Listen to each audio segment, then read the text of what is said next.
Quando o céu fechou sua boca e a voz de Deus se ocultou entre as nuvens, houve um homem na terra que, entre cinzas e feridas, não deixou de adorar. Seu nome foi Jó, e sua fé estremeceu os céus.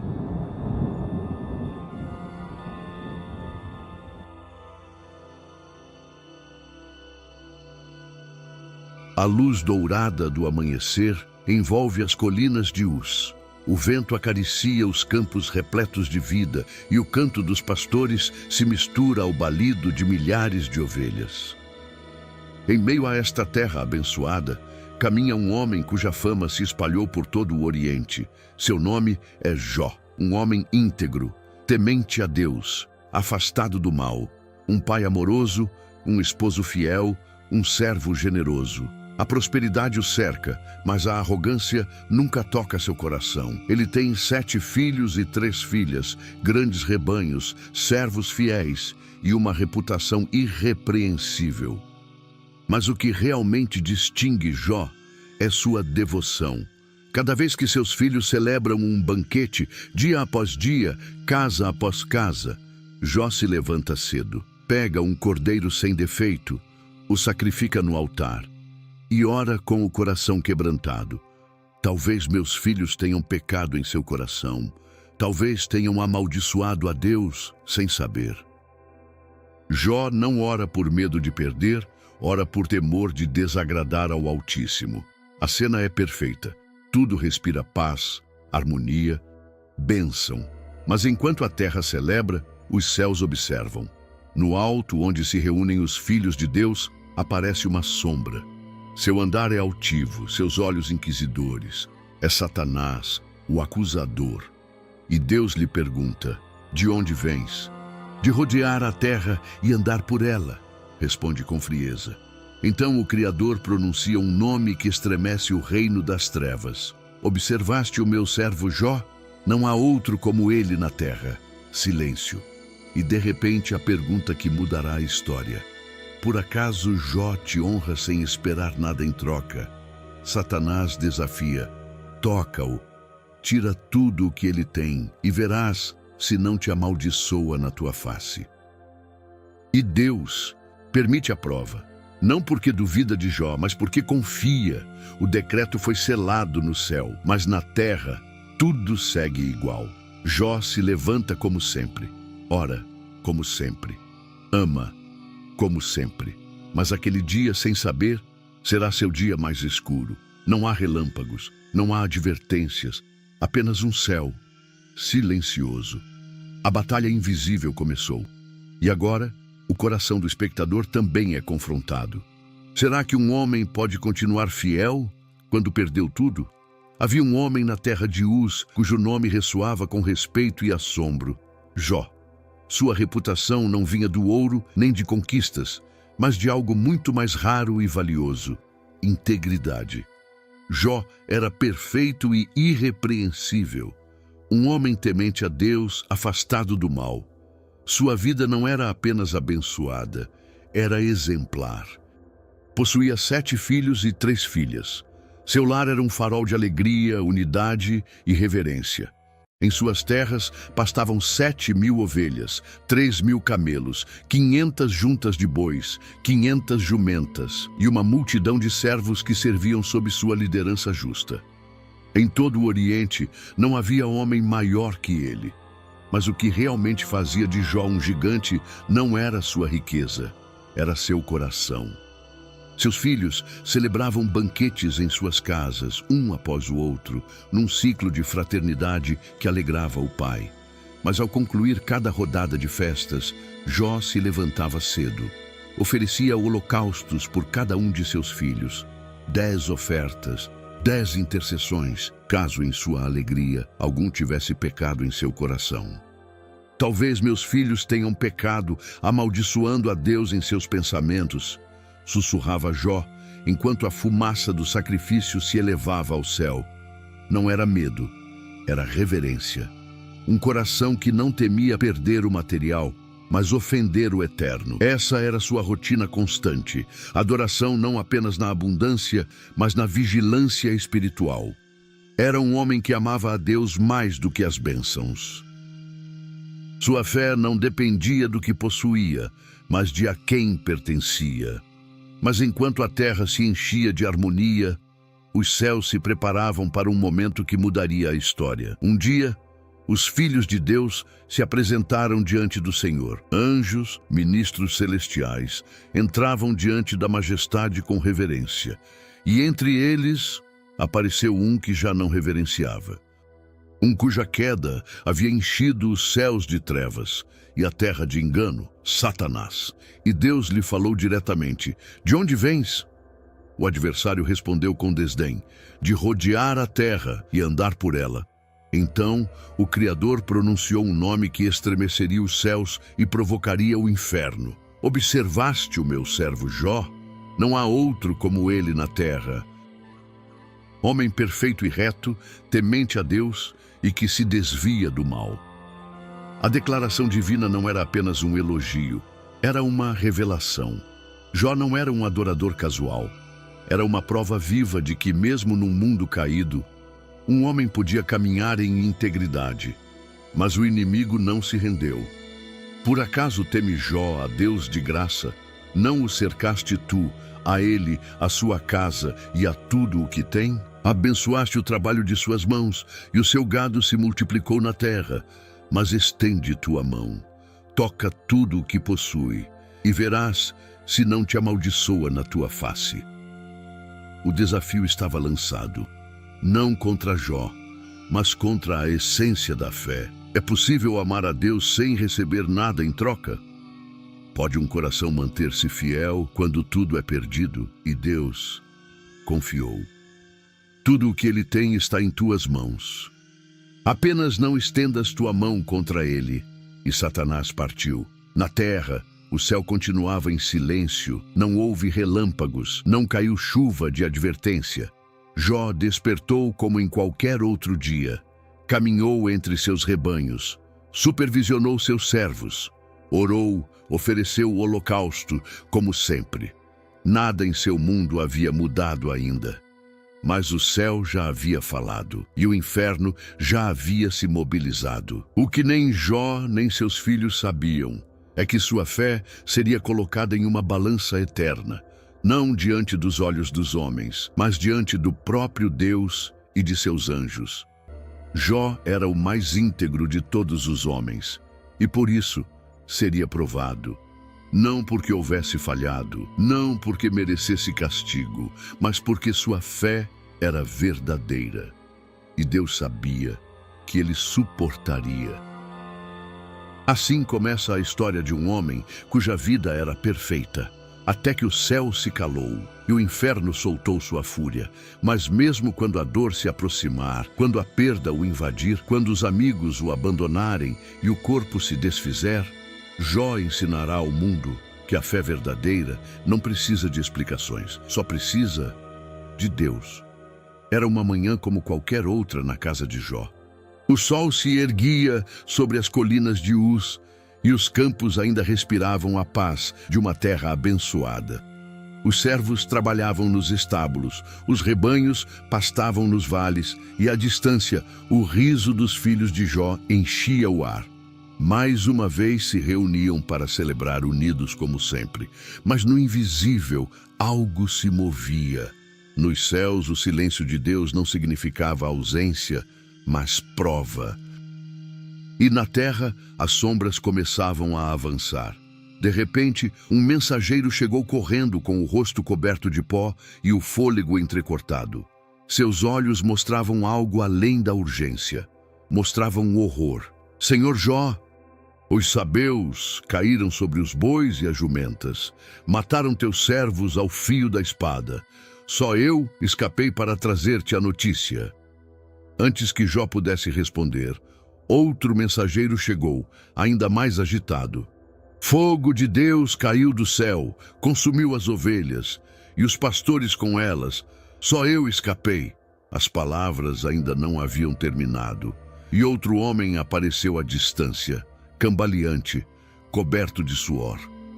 "Os caldeus formaram 3 esquadrões, atacaram teus camelos, mataram os servos. Só eu escapei para te contar." Jó não compreendia. Seus lábios permaneciam fechados, mas seus olhos buscavam o céu. Por quê? Por que agora? Então o quarto mensageiro chegou. Suas pernas tremiam, sua voz era um sussurro partido. E suas palavras foram como uma lâmina que rompeu a alma do homem mais íntegro do Oriente. Teus filhos estavam comendo e bebendo vinho na casa do irmão mais velho, e de repente, um grande vento veio do deserto, golpeou os 4 cantos da casa, e a casa desabou sobre eles, e morreram todos. Só eu escapei. O tempo parou. O mundo de Jó desmoronou. Não restavam servos, não restavam animais, não restava riqueza. E o mais doloroso de tudo, não restavam filhos. 10 vidas sepultadas num instante, 10 nomes arrancados do coração de um pai. O pó preenchia o ar. O eco do choro dos servos se confundia com o silêncio atônito dos campos vazios. Jó rasgou seu manto, caiu de joelhos no chão, raspou a cabeça como símbolo de luto. Mas o que ele fez depois estremeceria os céus. Jó adorou. Sim, adorou, desde o pó, desde a ferida, desde o abismo da dor. Com voz quebrada e a alma em pedaços, Jó pronunciou palavras que ficarão escritas pela eternidade. Nu saí do ventre de minha mãe, e nu voltarei para lá. O Senhor deu, e o Senhor tirou. Bendito seja o nome do Senhor. Nenhuma blasfêmia saiu de sua boca, nenhuma queixa contra Deus. Apenas adoração. A terra silenciou, o céu também. Mas o inferno tremeu, porque aquele que havia sido acusado adorou. Aquele que havia perdido tudo não blasfemou. Aquele que estava em luto ainda amava. As horas passaram, a noite caiu, as lâmpadas da casa estavam apagadas, o pó ainda flutuava no ar, e no coração de Jó restava apenas uma certeza: Deus não havia falado, mas ele ainda cria. A maior parte do mundo nunca saberia o que aconteceu naquele dia. Ninguém entenderia como um só dia podia destruir uma vida e revelar uma fé. Aquele dia não foi acaso, foi decreto. Aquele dia não foi castigo, foi prova. E Jó, embora ferido, havia vencido. A terra ainda guardava luto. As cinzas do sacrifício se misturavam às do lamento. As vozes que antes cantavam na casa de Jó, agora eram sussurros apagados de servos que não sabiam como consolar o homem que havia perdido tudo. Mas mesmo assim, Jó não pecou. Satanás não estava satisfeito. Sua acusação continuava de pé. Mais uma vez, os filhos de Deus se apresentaram diante do Senhor. E mais uma vez, veio também ele, o adversário. E o Altíssimo, com a mesma firmeza, voltou a perguntar: de onde vens? Satanás respondeu como antes: de rodear a terra e andar por ela. Então Deus voltou a falar do homem cuja fé havia estremecido os céus. Observaste o meu servo Jó? Ainda conserva sua integridade, apesar de me haveres incitado contra ele para o arruinar sem causa. Mas Satanás, astuto, não desistiu. Pele por pele, tudo quanto o homem tem dará pela sua vida. Mas estende agora tua mão e toca em seu osso e em sua carne, e verás se não blasfema contra ti na tua face. E Deus permitiu mais uma vez. Ele está em tuas mãos, apenas poupa-lhe a vida. O dia amanheceu com um silêncio estranho. Jó se levantou como de costume, mas seu corpo tremia. No início era uma coceira leve, depois ardor. Manchas começaram a surgir em sua pele, depois feridas, depois úlceras abertas, cheias de pus, cobrindo cada centímetro de sua carne. Não havia médico, não havia alívio, nem bálsamo, nem unguento. A dor era contínua e brutal. As moscas pousavam sobre as feridas, o sol queimava sua pele ferida, as noites eram frias e intermináveis. Jó se sentou sobre um monte de cinzas, já não em sua casa, mas nos arredores da cidade, como os impuros. Pegou um caco de telha e com ele começou a raspar sua carne, pois a dor era insuportável. o homem mais íntegro do Oriente, tornava-se agora o mais desprezado. Então veio a voz que ele menos esperava. Não era a de um inimigo, era a de sua esposa. A mulher que havia compartilhado com ele os dias de prosperidade, agora já não suportava a ruína. Sua voz já não tinha ternura, apenas ira. Seu rosto não mostrava compaixão, mas repulsa, e suas palavras foram um golpe direto no coração. Ainda conservas tua integridade, amaldiçoa a Deus e morre. Uma sentença brutal, um convite à desistência, uma tentação vestida de desespero. Mas Jó não cedeu. Com voz fraca, porém firme, respondeu: como fala qualquer mulher insensata, assim falas tu. Receberemos de Deus apenas o bem e não também o mal? Não era uma declaração teológica, era uma confissão de fidelidade. Jó não entendia o que estava acontecendo, não sabia que estava sendo observado, não tinha explicação, mas tinha uma convicção. Deus continuava sendo digno de confiança. E em tudo isso, Jó não pecou com seus lábios. O pó o cobria, seu corpo era uma ferida aberta, sua respiração um lamento, mas sua alma permanecia firme. Lá fora, o povo murmurava: o que terá feito Jó para merecer isso? Seu nome, antes sinônimo de honra, agora era sinônimo de julgamento. E mesmo assim, Jó não se justificou. Dia após dia, noite após noite, a dor continuava. Não havia cura, não havia palavra, não havia sono. O céu seguia em silêncio. Essa foi a ferida mais profunda de todas. Não a carne, não a perda, mas o silêncio daquele que ele mais amava. Onde estava Deus? Por que se calava? Por que não respondia? Mas mesmo em meio a esse abismo, Jó não blasfemou. Porque sua fé não se apoiava em respostas, mas na relação. A dor física havia alcançado o ponto máximo. Seu corpo era irreconhecível. Sua alma estava cansada. Mas ainda assim, nas cinzas, entre ruínas e pus, com a voz trêmula e o coração sangrando, Jó permanecia fiel. Não fazia ideia do que viria. Não sabia que o céu o observava com orgulho. Não sabia que o inferno havia sido humilhado por sua perseverança. Mas essa ignorância não o impediu de adorar. Nos cantos mais escuros da existência humana, onde a lógica se quebra, onde as orações parecem bater no céu, a fé de Jó ardia como uma chama fraca, mas inextinguível. Essa era a prova mais íntima. Não perder coisas, não perder pessoas, mas perder o controle e continuar confiando. Essa foi a fé que derrotou as trevas. O pó seguia suspenso no ar, as feridas não cicatrizavam, o céu permanecia fechado, e Jó, mergulhado no abismo da dor, parecia esquecido por todos, menos por 3 homens que, ao ouvirem o ocorrido, decidiram percorrer longas distâncias para consolar seu amigo. Elifaz de Temã, Bildade de Suá e Zofar de Naamate, homens sábios, anciãos respeitados, conhecedores das tradições e dos caminhos dos patriarcas, iniciaram a jornada com um só propósito: acompanhar Jó em sua miséria, consolá-lo em sua dor, oferecer-lhe palavras de alento enquanto enfrentava aquilo que nenhum homem antes havia suportado.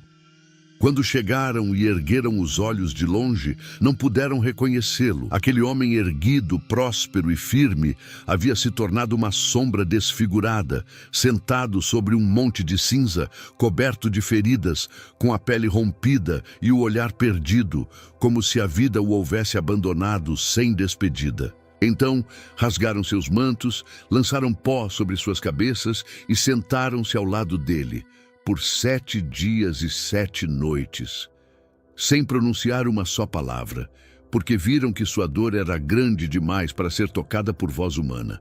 Aquele silêncio compartilhado não foi vazio, foi reverência.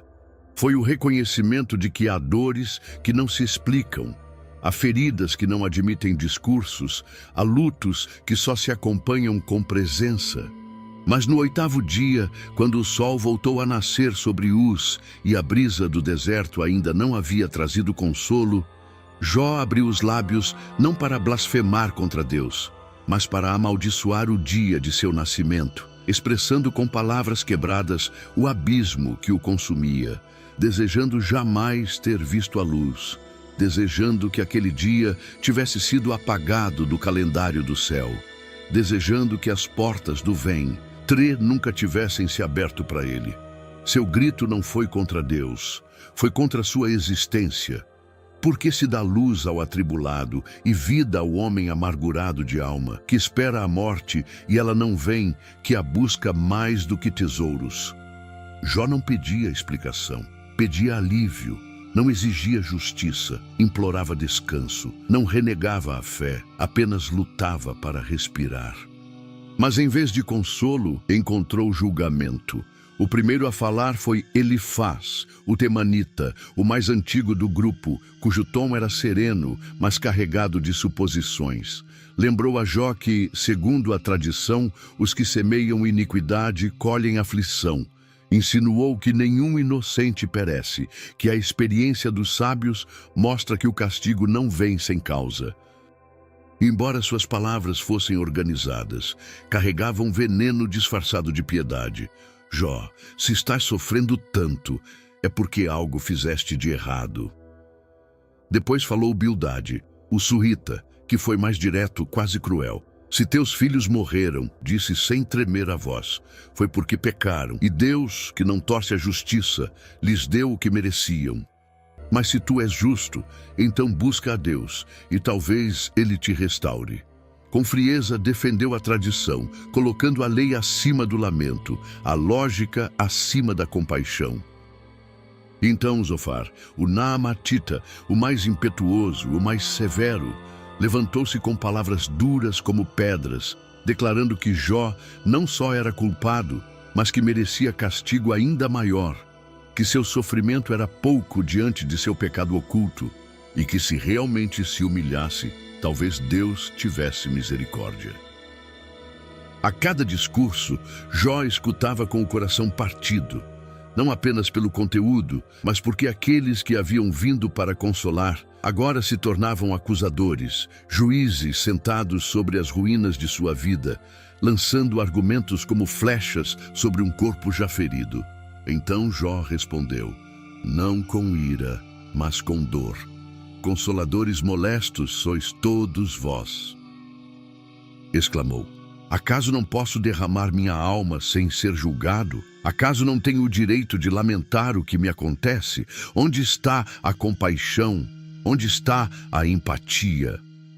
Jó defendeu sua integridade sem arrogância, e ao fazê-lo, tornou-se espelho de tantos que sofrem e não encontram compaixão naqueles que deveriam oferecê-la. Clamou não por uma defesa diante dos homens, mas por uma audiência com Deus, pois só ele conhecia seu coração, só ele podia testificar que Jó não era perfeito, mas era fiel.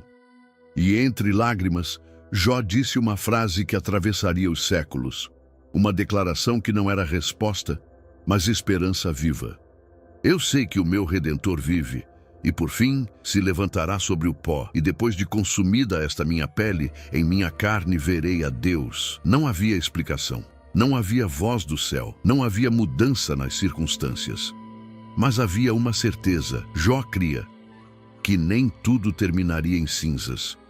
Que mesmo que os amigos falhassem, e mesmo que o corpo se desfizesse, ainda assim, ele veria a Deus com seus próprios olhos. Os dias continuaram seu passo lento sobre as ruínas de Uz, e enquanto o corpo de Jó seguia coberto de feridas, sua alma agora era atacada por palavras tão cortantes quanto a dor em si. O silêncio, que antes foi sagrado, havia se quebrado numa corrente de discursos que pretendiam explicar tudo, encaixar o sofrimento em fórmulas antigas e reduzir o mistério de Deus a simples causas humanas. Mas o coração de Jó, ainda que dilacerado, não estava disposto a aceitar um julgamento injusto, nem mesmo vindo de seus amigos. Elifaz voltou a tomar a palavra, apelando a sonhos e visões, falando com um tom de místico, mas sem compaixão. Afirmava que nenhum mortal é justo diante de Deus, que nem os anjos são puros aos seus olhos. E por isso, Jó não deveria se surpreender com sua calamidade. Aconselhava que se humilhasse, que retornasse a Deus e aceitasse a correção, pois ele fere, mas também cura. No entanto, por trás de suas palavras havia uma acusação persistente. Algo você fez, ninguém sofre sem razão. Bildade insistia na justiça infalível de Deus. Dizia que o Todo-Poderoso não perverte o direito, que se os filhos de Jó haviam morrido foi porque mereciam juízo e que se ele se voltasse para o Onipotente, talvez sua justiça fosse restaurada. Mas suas palavras não traziam consolo, e sim peso. Peso sobre uma alma já quebrada. Zofar foi o mais áspero. Falava com autoridade, mas sem empatia. Acusou Jó de falar demais, de se justificar sem razão. Declarou que Jó escondia maldade, que seu castigo era pouco diante de sua culpa, e que só se lavasse suas mãos, Deus teria misericórdia. E Jó escutava, repetidas vezes, dia após dia. Não se defendia por orgulho, mas por desespero. Não buscava provar sua inocência diante dos homens, mas entender por que Deus, a quem amava com todo o ser, o havia lançado nesse abismo sem explicação. Então, Jó falou, não com raiva, mas com o grito profundo de uma alma honesta diante do Criador. Certamente vós sois o povo, e convosco morrerá a sabedoria, disse com ironia, não por zombaria, mas para expor a arrogância dos que falavam como se conhecessem todos os caminhos de Deus. Jó não negou a grandeza do Altíssimo, não ignorou seu poder, mas ousou perguntar com sinceridade aquilo que muitos calam por medo. Por que me puseste como alvo? Por que escondes o rosto e me consideras teu inimigo? Que é o homem para tanto o observares, para prová-lo a cada manhã e examiná-lo a todo instante. Não havia blasfêmia em suas palavras, mas busca. Não havia rebeldia, mas angústia. Pois o coração de Jó não queria entender o mundo, queria entender a Deus. Em seus discursos, defendia sua integridade, lembrava sua compaixão pelos pobres, sua justiça com os servos, sua fidelidade no lar, sua reverência constante. E ao fazê-lo, não expressava soberba, mas dor. Se piquei, mostra-me, mas se não piquei, por que esta aflição? Seus amigos continuavam acusando, insistindo em fórmulas antigas. Os maus sofrem, os bons prosperam. Mas Jó os desafiava com a realidade. Os ímpios muitas vezes prosperam, suas casas estão seguras, seus filhos crescem em paz. E eu, que orava todas as manhãs, que intercedia por meus filhos, que não tomei a viúva como presa, que não neguei pão ao faminto, sou destruído sem causa. E então surgiu um raio de esperança em meio ao caos. Em um de seus discursos mais profundos, Jó ergueu a voz e declarou com uma fé que desafiava o silêncio, a lógica, a dor e até mesmo a morte. Eu sei que o meu Redentor vive e por fim se levantará sobre o pó. E depois de consumida esta minha pele, em minha carne verei a Deus, a quem verei por mim mesmo, e os meus olhos o contemplarão, e não outro. Esse clamor não foi uma resposta. Foi uma declaração, uma âncora lançada ao futuro. Jó não sabia como, não sabia quando, mas sabia em quem confiava. Seu Redentor vivia, apesar da carne que se desfazia, apesar do corpo coberto de pus, apesar do abandono, do silêncio, da incompreensão, apesar das palavras que não curavam, apesar de tudo. E enquanto os homens falavam a partir de sua teologia limitada, Jó, mesmo em sua confusão, se aproximava de uma verdade que apenas o quebrantamento revela. Que a fé verdadeira não se trata de explicações, mas de relacionamento, e que há momentos em que não se precisa ter razão, mas permanecer. Jó não venceu o debate. Seus amigos não mudaram de opinião, mas o céu ouvia. E o juízo dos homens logo seria substituído por uma voz que não vem da terra, mas do redemoinho.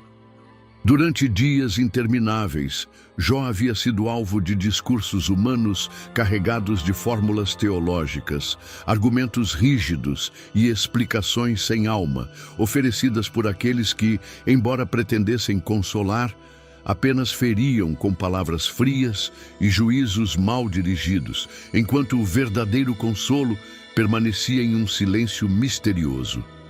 Não por indiferença, mas por um propósito mais profundo, ainda não revelado. E nesse clima de tensão acumulada, quando os argumentos já não conseguiam preencher o vazio, nem os raciocínios curar as feridas, surgiu inesperadamente a voz de um jovem, Eliú, que até então havia permanecido em silêncio, não por medo ou passividade, mas por respeito à antiguidade dos presentes, aguardando pacientemente o momento de falar.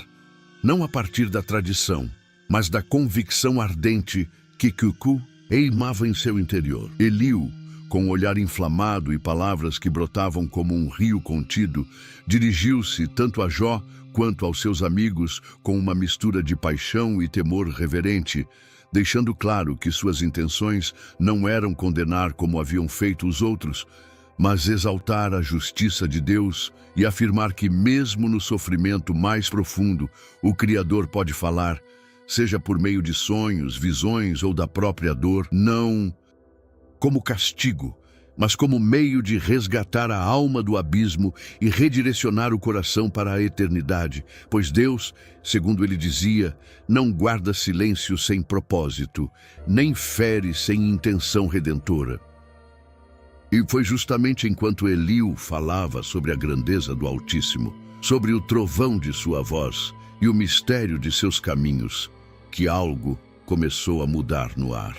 Algo que ia além da retórica, além do conhecimento humano.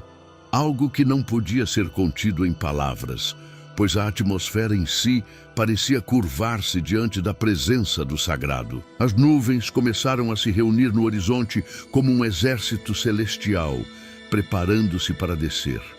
Os ventos se intensificaram com uma força crescente que rugia entre as colinas. Os relâmpagos rasgavam o céu como espadas flamejantes, e as árvores, antes imóveis, começaram a inclinar-se sob o peso de uma glória que se aproximava. E então, entre o estrondo dos elementos, no redemoinho que se formou, como um trono girando em fogo e vento, ouviu-se a voz. Não foi uma voz comum, não foi um eco do coração, foi a voz do próprio Deus. Uma voz que não veio para explicar, mas para revelar. Uma voz que não desceu para justificar o que havia acontecido, mas para expor a pequenez da compreensão humana diante da imensidão daquele que sustenta os fundamentos do universo. Quem é este que obscurece o conselho com palavras sem conhecimento? Bradou o Eterno. E com essa única frase, toda a conversa anterior foi reduzida ao pó. Todos os discursos humanos silenciaram, e Jó, o homem quebrado mas íntegro, cobriu o rosto, porque entendeu que havia falado demais, sem saber. Deus não começou falando sobre justiça, não mencionou o sofrimento de Jó, não respondeu nenhuma de suas perguntas. Em vez disso, levou-o a uma jornada de contemplação pelas maravilhas da criação, pelos mistérios do universo, pelos caminhos das constelações, as fronteiras do mar, a chuva que cai sem intervenção humana, o nascimento das crias no alto das montanhas, o rugido dos leões e o vôo majestoso do falcão, como quem dissesse: olha o que eu fiz, e diga se podes entender sequer uma pequena parte do que sustento com minha palavra. Onde estavas tu quando eu lançava os fundamentos da terra? Dize-me se tens entendimento. Quem lhe fixou as medidas, se o sabes? Ou quem estendeu sobre ela o cordel? Cada pergunta não exigia resposta, exigia rendição, porque diante da grandeza do Deus Criador, as queixas do coração humano se tornam suspiros humildes, não porque a dor não importe, mas porque na presença daquele que tudo vê e tudo sabe, até o sofrimento mais profundo encontra seu lugar dentro de um plano maior. Um plano que, embora incompreensível no momento, é conduzido por mãos eternas que jamais perdem o controle. Jó, que havia desejado falar face a face com Deus, que havia pedido uma audiência como um acusado diante do juiz, agora se encontrava diante da presença e entendia que o juiz também era Pai, que o Criador também era Redentor e que seu silêncio não havia sido ausência.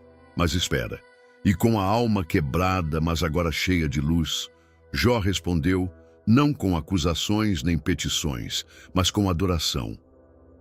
Eu falava do que não entendia, coisas maravilhosas demais para mim que eu não conhecia. Com os ouvidos eu te conhecia, mas agora os meus olhos te veem. Não precisava de mais explicações. Ver a Deus era suficiente. Porque mais que respostas, Jó havia recebido revelação. E nessa revelação, sua dor não desapareceu, mas foi transformada. Já não era um homem quebrado em busca de justiça. Era um servo rendido que, mesmo nas cinzas, havia visto a glória do invisível. Depois da tempestade, quando a voz se calou e o redemoinho se dissipou, sobre a terra devastada de Uz, reinou um silêncio diferente. Já não era o silêncio do abandono nem do julgamento, mas o da paz que segue uma revelação. O silêncio profundo e sagrado que permanece no coração de quem viu a Deus face a face e compreendeu que, mesmo entre perguntas sem resposta, há uma certeza que transforma tudo. Deus continua sendo bom, mesmo quando a vida não parece. Deus continua sendo justo, mesmo quando a dor diz o contrário. E Deus continua presente, mesmo quando se oculta entre nuvens por um tempo. Jó não havia recebido explicações, nem sobre a perda dos filhos, nem sobre a destruição dos bens, nem sobre a doença que consumia sua carne. Mas havia recebido algo infinitamente mais precioso: a visão gloriosa do Eterno. Essa experiência íntima e tremenda que rompe a lógica e esmaga o orgulho, mas que também reconstrói a alma e planta uma fé que já não depende das circunstâncias, mas da relação. Uma fé que não pede sinais, porque foi selada pela própria presença de Deus. E foi então, quando Jó se humilhou diante do Altíssimo e confessou sua ignorância com lábios trêmulos, mas sinceros, que o mesmo Deus, agora não desde o redemoinho, mas desde seu trono de justiça, dirigiu-se aos amigos de Jó, aqueles que, ao tentar explicar o sofrimento, haviam representado mal o caráter divino, haviam falado de Deus sem conhecimento e haviam colocado ainda mais peso sobre o zombe. Voz de um homem já quebrado pela prova. Deus repreendeu Elifaz, Bildade e Zofar, com palavras que cortavam como espada. Minha ira se acendeu contra vós, porque não falastes de mim o que era reto, como o meu servo Jó.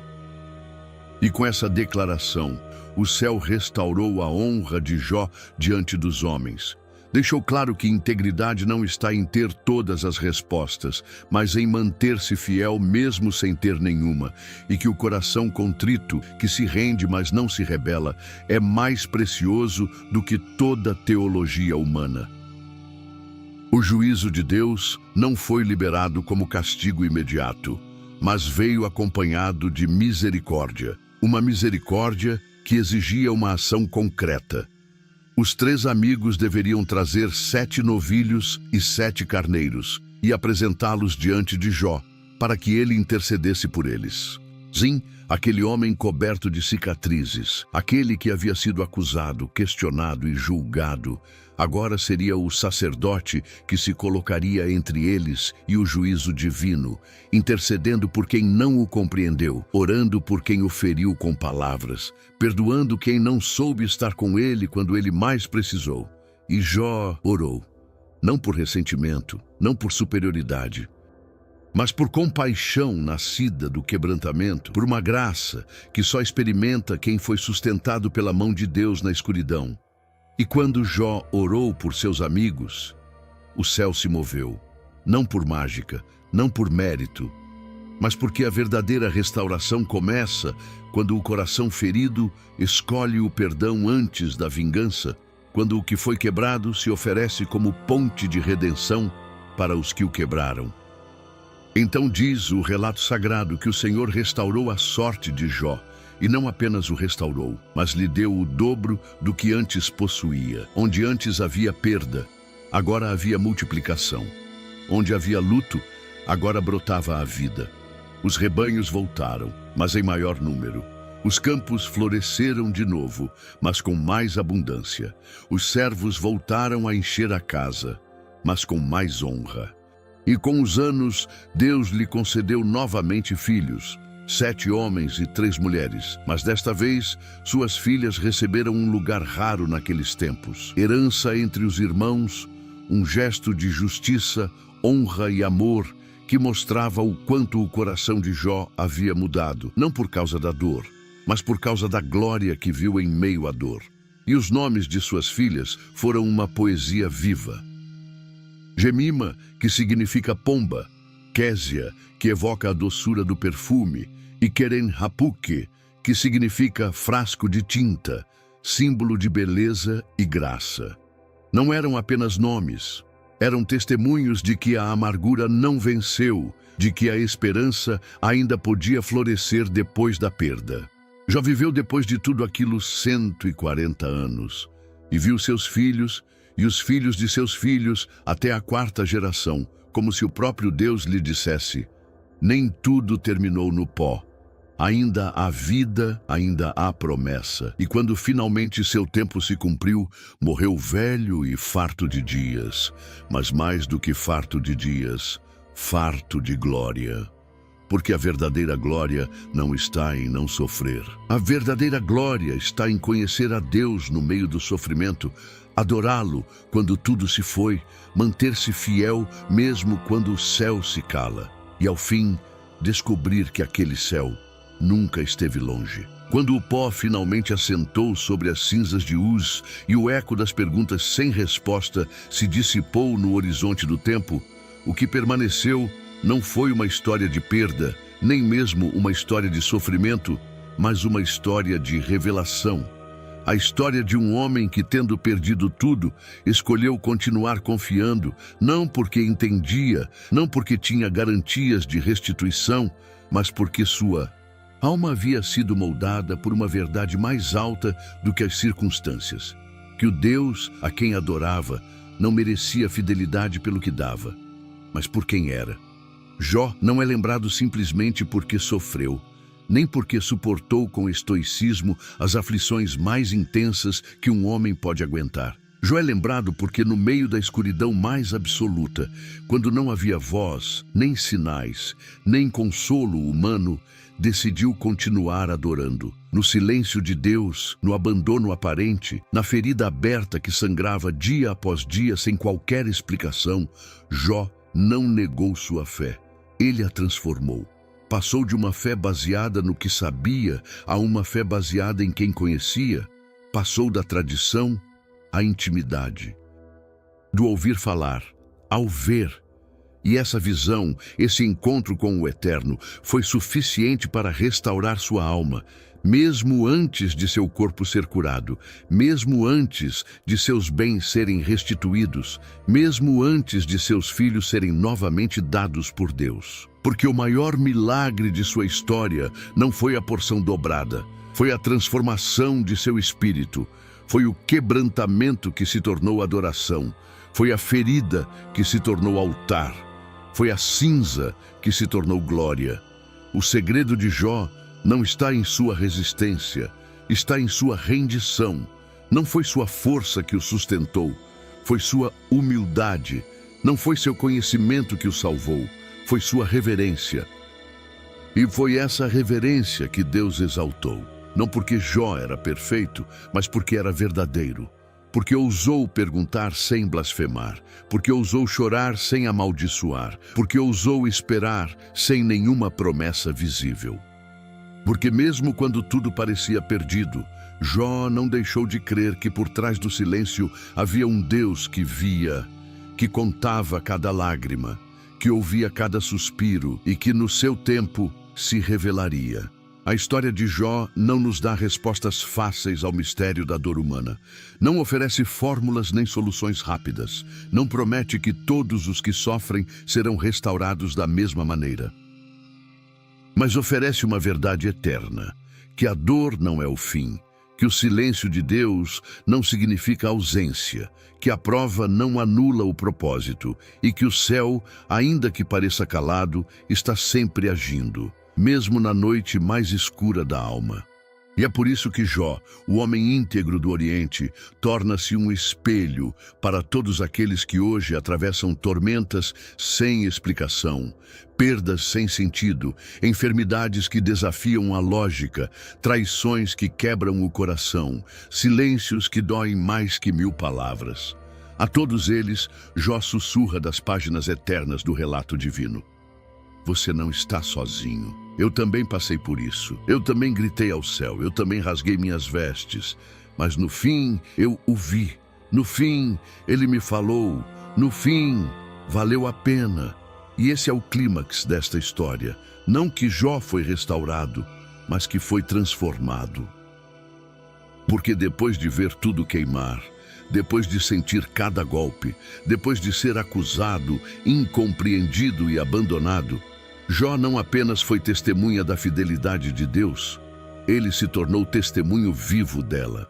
Ao longo dos séculos, sua história tem sido lida, cantada, pregada, chorada, tem sido luz para os que caminham em sombras, tem sido refúgio para os que não encontram respostas. Tem sido farol para os que enfrentam tempestades. E hoje continua sendo um convite a confiar, não no que sentimos, não no que vemos, não no que entendemos, mas naquele que está acima de todo entendimento. Um convite a manter a fé, mesmo quando o céu está em silêncio. Um convite a declarar como ele declarou, mesmo com a carne cheia de feridas, mesmo sentado sobre cinzas. O Senhor deu, o Senhor tirou. Bendito seja o nome do Senhor. E mais adiante, quando a alma já não suportar o peso do mistério e o coração clamar por uma certeza que o sustente, repetir suas palavras eternas, aquelas que não vêm da mente, mas do Espírito que foi tocado por Deus. Eu sei que o meu Redentor vive. Sim, ele vive. Ainda que não fale, ainda que não cure, ainda que não explique, ainda, ele vive. E um dia, assim como com Jó, ele se levantará sobre o pó das nossas ruínas e nos mostrará que não foi em vão, que cada lágrima foi contada, que cada ferida será restaurada e que cada silêncio foi parte de um plano eterno. Que você também possa dizer um dia, com a alma cheia de cicatrizes, mas com os olhos abertos pela fé: de ouvir falar eu te conhecia, mas agora os meus olhos te veem.